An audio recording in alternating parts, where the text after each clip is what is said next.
Jai Guruji. Anantam Shukrana Guruji for this beautiful divine satsang.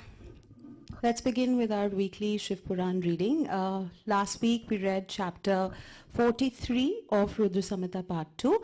In this we read that Shiva was delighted after Vishnu, Brahma, other gods and sages. They eulogized him and pleased him. And then he told Daksha that although Shiva is an independent lord, he is always subservient to his devotees.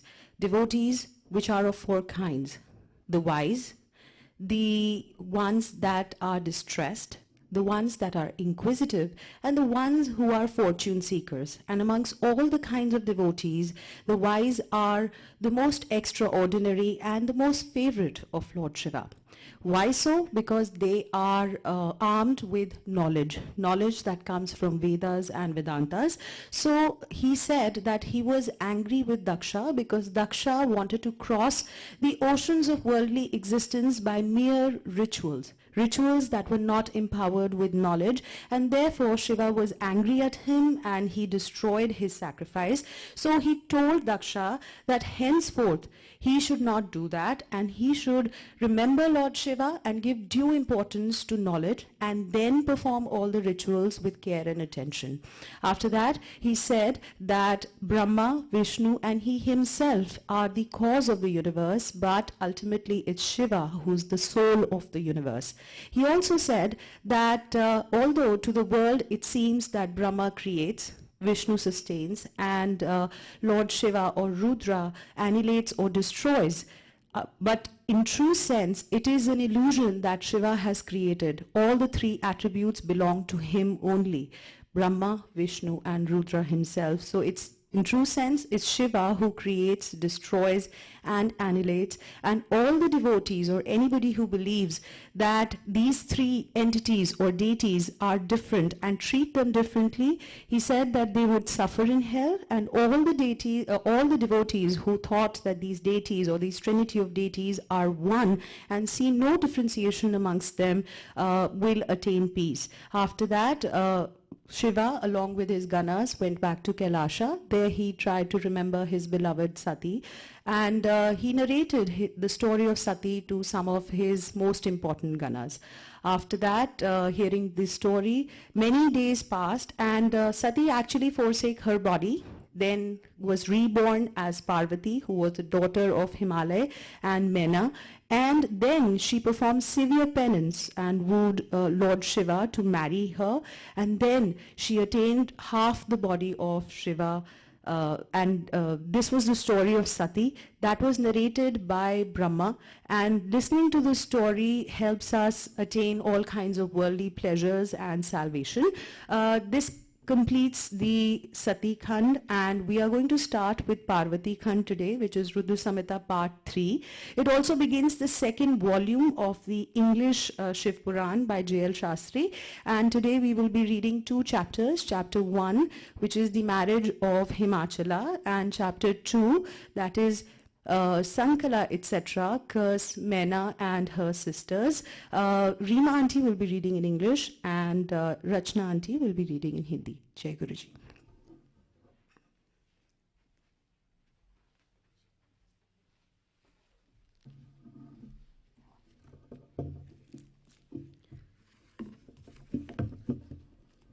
Jai Guruji, Shukrana Guruji.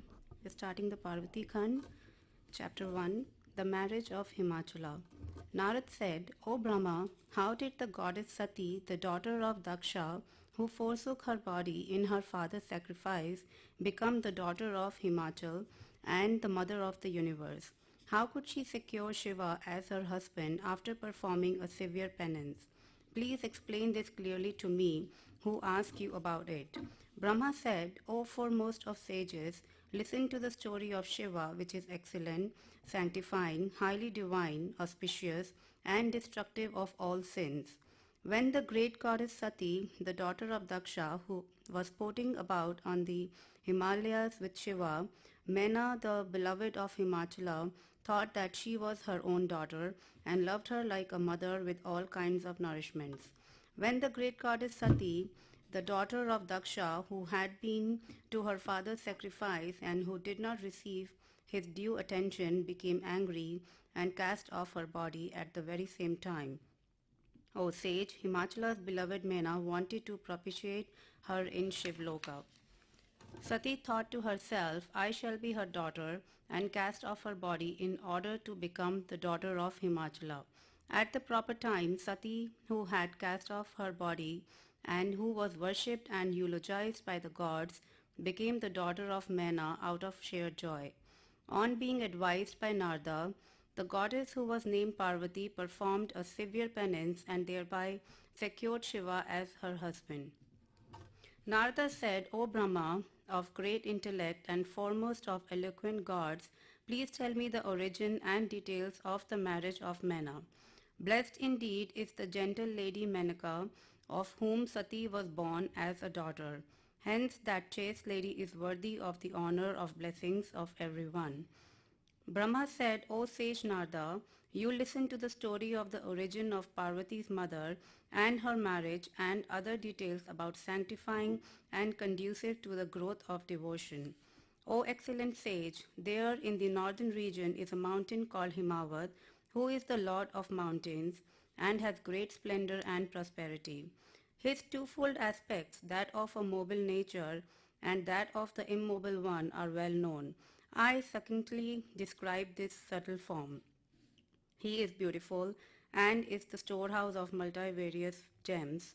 Extending from the eastern of the western ocean, he appears like a measuring rod of the earth.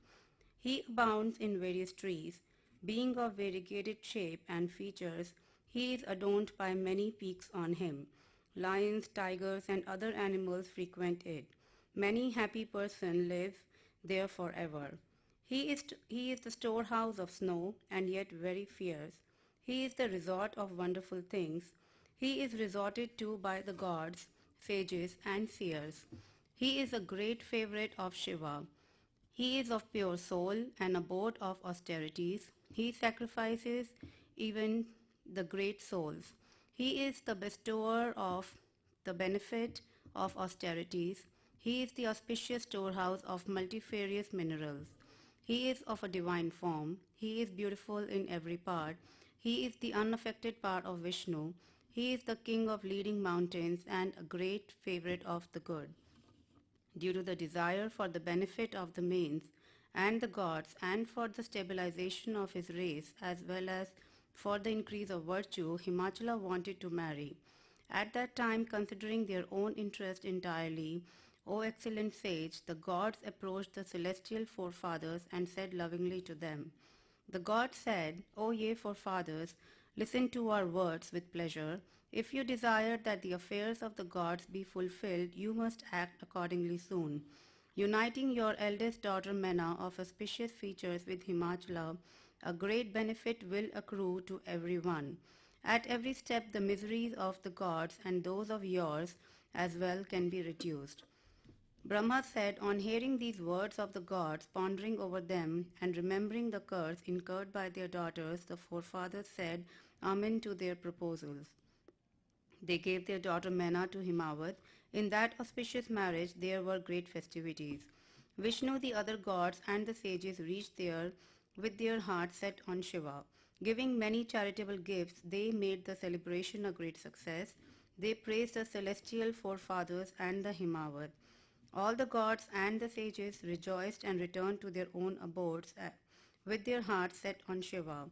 After receiving many articles as gifts and marrying the beloved Lady Mena, the Lord of Mountains returned to his abode and rejoiced. Brahma said, O excellent sage, the pleasing details of the splendid marriage of Himavat with Mena have been recounted to you thus. What more do you wish to hear?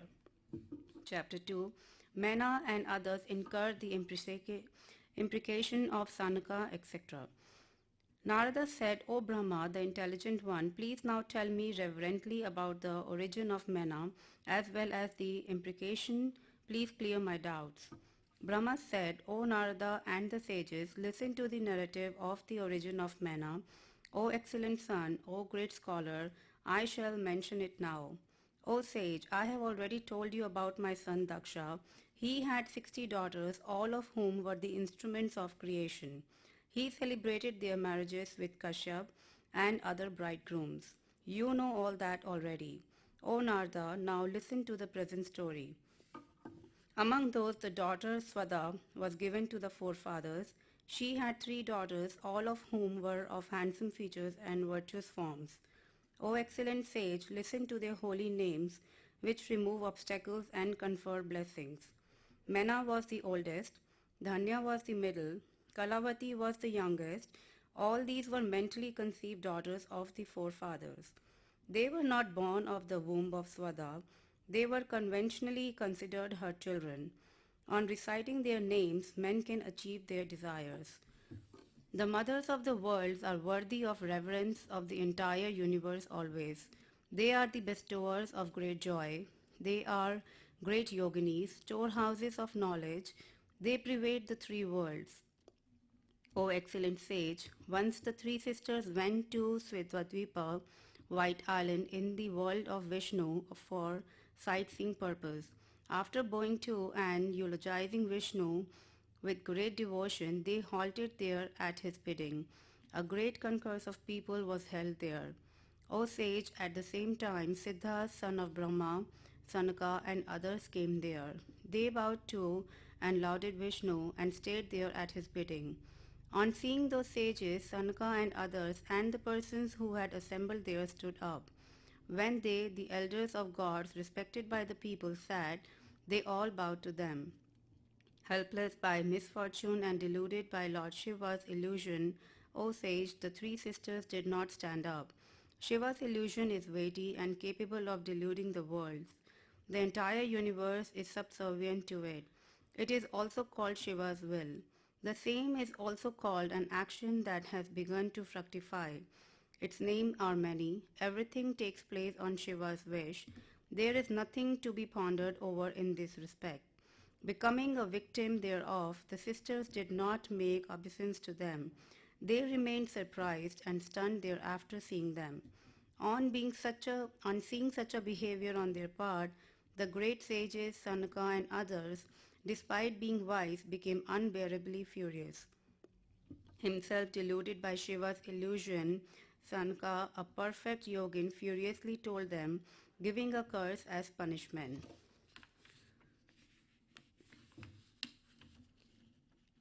Sanat Kumara said, in spite of being the daughters of the forefathers, the 3 sisters are foolish, bereft of wisdom, and ignorant of the essence of the Vedas. You did not stand up, nor did you pay any respect to us. You were haughty and deluded, and so evinced a deluded disposition of human beings. Hence all of you shall leave heaven. May the 3 sisters deluded by ignorance be born as human women folk. May they reap this fruit as a result of the power of your own action. Brahma said, on hearing this, these chaste maidens got perplexed. The 3 fell at his feet and spoke with their heads bent down.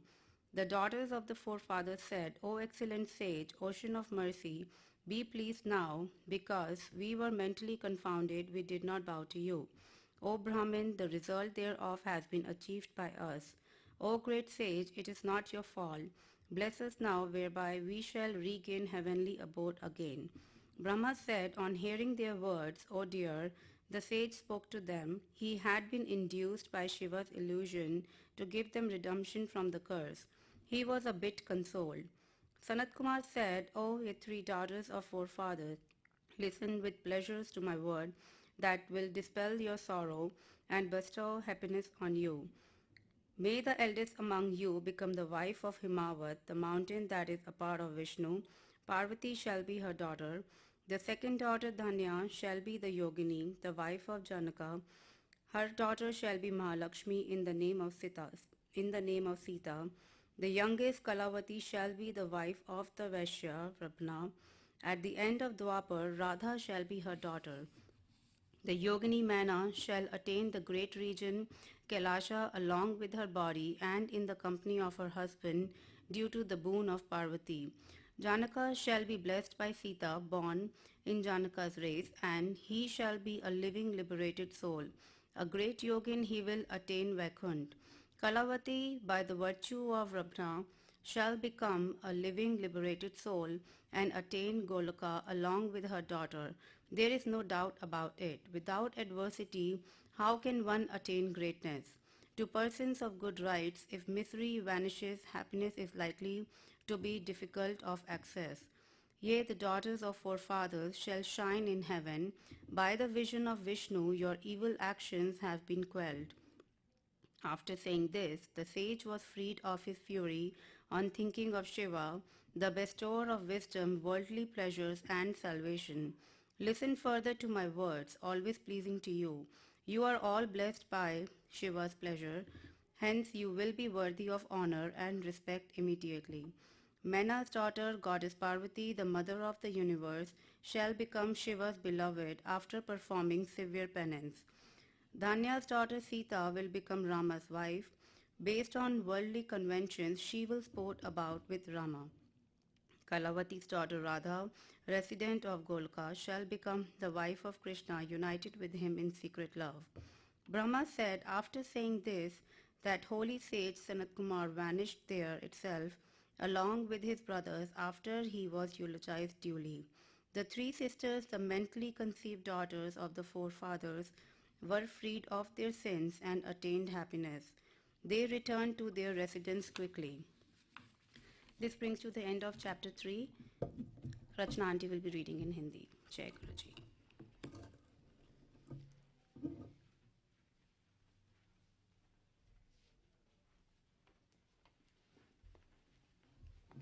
Jai Guruji, Shukrana Guruji for this seva. Rudra संहिता तृतीय पार्वती खंड।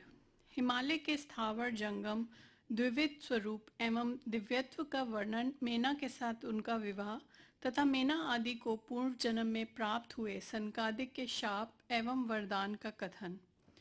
नारद जी ने पूछा, ब्राह्मण, पिता के यज्ञ में अपने शरीर का परित्याग करके दक्ष कन्या जगदम्बा सती देवी किस प्रकार गिरिराज हिमालय की पुत्री हुई? किस तरह अत्यंत उग्र तपस्या करके उन्होंने पुनः शिव को पति रूप में प्राप्त किया? यह मेरा प्रश्न है। आप इस पर भली भांति और विशेष रूप से प्रकाश डालिए।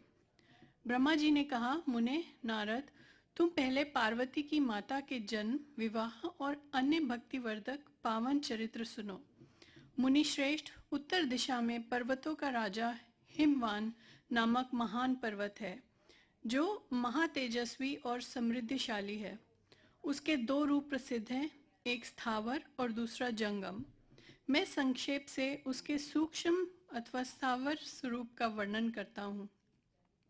वह रमणीय पर्वत नाना प्रकार के रत्नों के आकर है और पूर्व तथा पश्चिम समुद्र के भीतर प्रवेश करके उस तरह खड़ा है मानो भूमंडल को नापने के लिए कोई मानदंड हो। वह नाना प्रकार के वृक्षों से व्याप्त है और अनेक शिखरों के कारण विचित्र शोभा से संपन्न दिखाई देता है। सिंह, व्याघ आदि पशु सदा सुखपूर्वक उसका सेवन करते हैं। हिम का तो वह भंडार ही है, इसलिए अत्यंत उग्र जान पड़ता है। भांति भांति के आश्चर्यजनक दृश्यों से उसकी विचित्र शोभा होती है। देवता, ऋषि, सिद्ध और मुनि उस पर्वत का आश्रय लेकर रहते हैं। भगवान शिव को वह बहुत ही प्रिय है, तपस्या करने का स्थान है। स्वरूप से ही वह अत्यंत पवित्र और महात्माओं को पावन करने वाला है। तपस्या में वह अत्यंत शीघ्र सिद्धि प्रदान करता है। अनेक प्रकार के धातुओं की खान और शुभ है। वही दिव्य शरीर धारण करके सर्वांग सुंदर रमणीय देवताओं के रूप में भी स्थित है। भगवान विष्णु का अविकृत अंश है, इसलिए वह शैलराज साधु संतों को अधिक प्रिय है। एक समय गिरिवर हिमवान ने अपनी कुल परंपरा की स्थिति और धर्म की वृद्धि के लिए देवताओं तथा पितरों का हित करने की अभिलाषा से अपना विवाह करने की इच्छा की। मुनीश्वर, उस अवसर पर संपूर्ण देवता अपने स्वार्थ का विचार करके दिव्य पितरों के पास आकर उनसे प्रसन्नता पूर्वक बोले। देवताओं ने कहा, पितरों, आप सब लोग प्रसन्नचित होकर हमारी बात सुने, और यदि देवताओं का कार्य सिद्ध करना आपको भी अभीष्ट हो तो शीघ्र वैसा ही करें। आपकी ज्येष्ठ पुत्री जो मेना नाम से प्रसिद्ध है, वह मंगल रूपिणी है। उसका विवाह आप लोग अत्यंत प्रसन्नतापूर्वक हिमवान पर्वत से कर दें। ऐसा करने पर आप सब लोगों को सर्वथा महान लाभ होगा और देवताओं के दुखों का निवारण भी पग पग पर होता रहेगा। देवताओं की ये बात सुनकर पितरों ने परस्पर विचार करके स्वीकृति दे दी और अपनी पुत्री मेना को विधि पूर्वक हिमालय के हाथ में दे दिया। उस परम मंगलमय विवाह में बड़ा उत्सव मनाया गया। मुनीश्वर नारद, मेना के साथ हिमालय के शुभ विवाह का यह सुखद प्रसंग मैंने तुम्हें प्रसन्नता पूर्वक कहा है। अब और क्या सुनना चाहते हो? नारद जी ने पूछा। विधेय विद्वान, अब आदर पूर्वक मेरे सामने मेना की उत्पत्ति का वर्णन कीजिए। उसे किस प्रकार शाप प्राप्त हुआ यह कहिए और मेरे संदेह का निवारण कीजिए। ब्रह्मा जी बोले, मुने, मैंने अपने दक्ष नामक जिस पुत्री को पहले चर्चा की है, उनके 60 कन्याएं हुई थी, जो सृष्टि की उत्पत्ति में कारण बनी। नारद, दक्ष ने कश्यप आदि श्रेष्ठ मुनियों के साथ उनका विवाह किया था। यह सब वृतांत तो तुम्हें विदित ही है। अब प्रस्तुत विषय को सुनो। उन कन्याओं में से एक स्वधा नाम की कन्या थी, जिसका विवाह उन्होंने पितरों के साथ किया था। स्वधा की 3 पुत्रियां थीं, जो सौभाग्यशालिनी तथा धर्म की मूर्ति थीं। उनमें से ज्येष्ठ पुत्री का नाम मेना था, मंजली धन्या के नाम से प्रसिद्ध थी और सबसे छोटी कन्या का नाम कलावती था। वे सारी कन्याएं पितरों की मानसी पुत्रियां थीं, उनके मन से प्रकट हुई थीं। इनका जन्म किसी माता के गर्भ से नहीं हुआ था, अतः ये अयोनिजा थी। केवल लोक व्यवहार से स्वधा की पुत्री मानी जाती थी। इनके सुंदर नामों का कीर्तन करके मनुष्य संपूर्ण अभीष्ट को प्राप्त कर लेता है। ये सदा संपूर्ण जगत की वंदनीय लोक माताएं हैं और उत्तम अभ्युदय से सुशोभित रहती हैं। सबकी सब परम योगिनी, ज्ञान निधि तथा तीनों लोकों के सर्वत्र जा सकने वाली हैं। मुनीश्वर, एक समय वे तीनों बहनें भगवान विष्णु के निवास स्थान श्वेत द्वीप में उनका दर्शन करने के लिए गईं। भगवान विष्णु को प्रणाम और भक्ति पूर्वक उनकी स्तुति करके वे उन्हीं की आज्ञा से वहां ठहर गईं। उस समय वहां संतों का बड़ा भारी समाज एकत्र हुआ था। मुने, उसी अवसर पर मेरे पुत्र सनकादिक सिद्धगण भी वहां गए और श्रीहरि की स्तुति वंदना करके उन्हीं की आज्ञा से वहां ठहर गए। सनकादिक मुनि देवताओं के आदि पुरुष और संपूर्ण लोकों में वंदित हैं। वे जब वहां आकर खड़े हुए, उस समय श्वेत द्वीप के सब लोग उन्हें देख प्रणाम करते हुए उठकर खड़े हो गए, परंतु ये तीनों बहनें उन्हें देखकर भी वहां नहीं उठी। इनसे सनत कुमार उन्हें स्वर्ग से दूर होकर नर स्त्री बनने का शाप दे दिया। फिर उनके प्रार्थना करने पर वे प्रसन्न हो गए और बोले। सनत कुमार ने कहा, पितरों की तीनों कन्याओं, तुम प्रसन्नचित होकर मेरी बात सुनो। यह तुम्हारे शोक का नाश करने वाली है और सदा ही तुम्हें सुख देने वाली है। तुम में से जो ज्येष्ठ है, वो भगवान विष्णु की अशंभूत हिमालय गिरी की पत्नी हो। उससे जो कन्या होगी वह पार्वती के नाम से विख्यात होगी। पितरों की दूसरी प्रिय कन्या योगिनी धन्या राजा जनक की पत्नी होगी। उसकी कन्या रूप में महालक्ष्मी अवतीर्ण होगी, जिसका नाम सीता होगा। इसी प्रकार पितरों की छोटी पुत्री कलावती द्वापर के अंतिम भाग में वृषभानु वैश्य की पत्नी होगी और उसकी प्रिय पुत्री राधा के नाम से विख्यात होगी। योगिनी मेनका अर्थात मेना पार्वती जी के वरदान से अपने पति के साथ उसी शरीर से कैलाश नामक परम पद को प्राप्त हो जाएगी।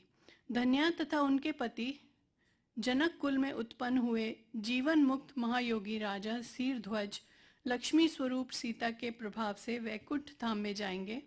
वृषभानु के साथ वैवाहिक मंगल कृत्य संपन्न होने के कारण जीवन मुक्त योगिनी कलावती भी अपनी कन्या राधा के साथ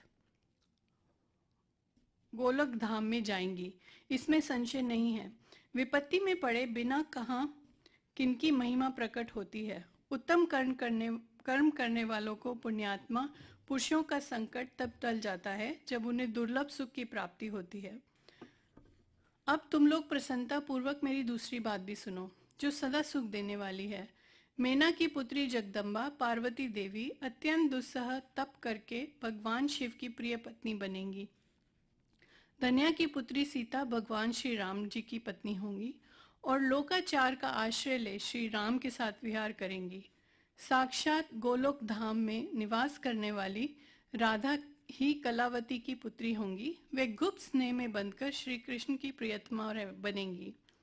ब्रह्मा जी कहते हैं, नारद, इस प्रकार शाप के ब्याज से दुर्लभ वरदान देकर सबके द्वारा प्रशंसित भगवान सनत कुमार मुनि भाइयों सहित वहीं अंतर्ध्यान हो गए।